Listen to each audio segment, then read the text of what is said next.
మీ అందరికీ తెలుసు, గత 22వ తేదీన 5 ప్రధాన డిమాండ్లు నెరవేర్చుకునే లక్ష్యంగా బీసీలకు సంబంధించి గత దశాబ్దాల కాలం నుండి ఉన్న అనేక సమస్యల గురించి పోరాటం చేయడానికి బీసీవై పార్టీ కంకణం కట్టుకొని బీసీ సింహగర్జన కార్యక్రమాన్ని ఏర్పాటు చేసి రాష్ట్రంలో గత ప్రభుత్వాలు కావచ్చు, ఇప్పుడున్న ప్రభుత్వాలు కావచ్చు, బీసీలకు బహుజనులకు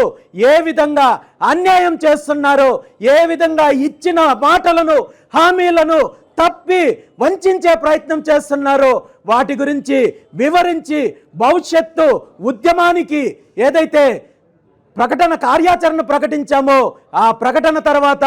రాష్ట్రంలో ఉన్న బహుజనులందరూ కూడా దీనికి మద్దతు పలికి ఖచ్చితంగా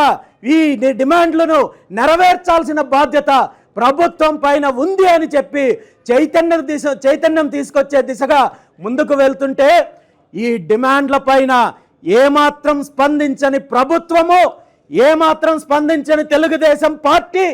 ఆ పార్టీని వంతన పాడే సోషల్ మీడియా కావచ్చు, ప్రధాన మీడియా, కొన్ని పత్రికలు, కొన్ని టీవీ ఛానళ్ళు బీసీలకు సంబంధించిన సమస్యల గురించి మాట్లాడకుండా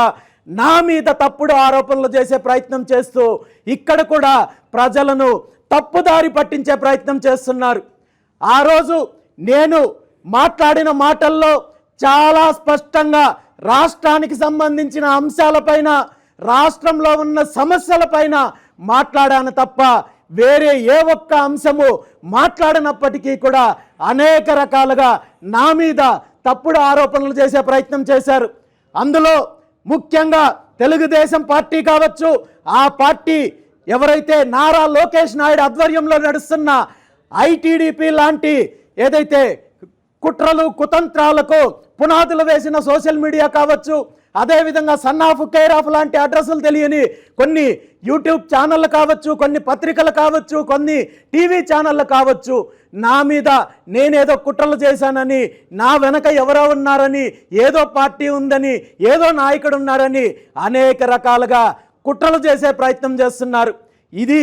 ఈరోజు తెలుగుదేశం పార్టీకి కానీ నారా చంద్రబాబు నాయుడు గారికి కానీ ఇలాంటి కుట్రలు చేయడం కొత్త కాదు. గత 40 సంవత్సరాల కాలం నుండి ఇలాంటి తప్పుడు కుట్రలతో, తప్పుడు ఆరోపణలతో తన రాజకీయ జీవితాన్ని కాలం గడుపుతున్నారు తప్ప ముఖ్యమంత్రి చంద్రబాబు నాయుడు గారు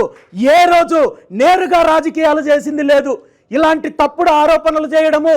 పాత సామెత చెప్పినట్టు ఒక కుక్కను చంపాలంటే ఆ కుక్కని పిచ్చి కుక్క అని ముద్ర వేసిన తర్వాత చంపాలనే నానుడి బహుశా ముఖ్యమంత్రి చంద్రబాబు నాయుడు గారిని చూసే వచ్చింటుందేమో. ఆనాడు ఎన్టీ రామారావు గారిని పదవీచ్యుతుడు చేయడం దగ్గర నుండి ఈనాడు తనిచ్చిన హామీలను పక్కదారి పట్టించి తప్పుడు ప్రచారం చేయడం వరకు ముఖ్యమంత్రి చంద్రబాబు నాయుడు గారికి ఇలాంటి తప్పుడు ప్రచారాలకు రాష్ట్రంలో కాదు దేశంలోనే పేటెంట్ రైట్ ఉన్న ఒకే ఒక్క నాయకుడు ముఖ్యమంత్రి చంద్రబాబు నాయుడు గారు. ఆనాడు నేను బీసీ సింహగర్జన కార్యక్రమంలో బీసీల సమస్యల గురించి, బీసీల డిమాండ్ల గురించి మాట్లాడుతూ ఈ డిమాండ్లకు కేవలం బీసీలు మాత్రమే కాదు మిగిలిన అన్ని వర్గాలు మద్దతు ఇవ్వాలి అనే అంశం గురించి మాట్లాడుతూ కాపుల గురించి, దళితుల గురించి, క్షత్రియుల గురించి, బ్రాహ్మణుల గురించి, వైశ్యుల గురించి మాట్లాడుతూ కాపు నాయకుడు ఆనాడు ఏ విధంగా అయితే పోరాటం చేస్తే కుట్ర పన్ని నిర్దాక్షిణ్యంగా కాపు నాయకుడు స్వర్గీయ వంగవీటి రంగా గారిని హత్య చేశారని నేను తెలియజేస్తే దానికి వెంటనే తెలుగుదేశం పార్టీ, ఆ పార్టీ మీడియా స్పందిస్తూ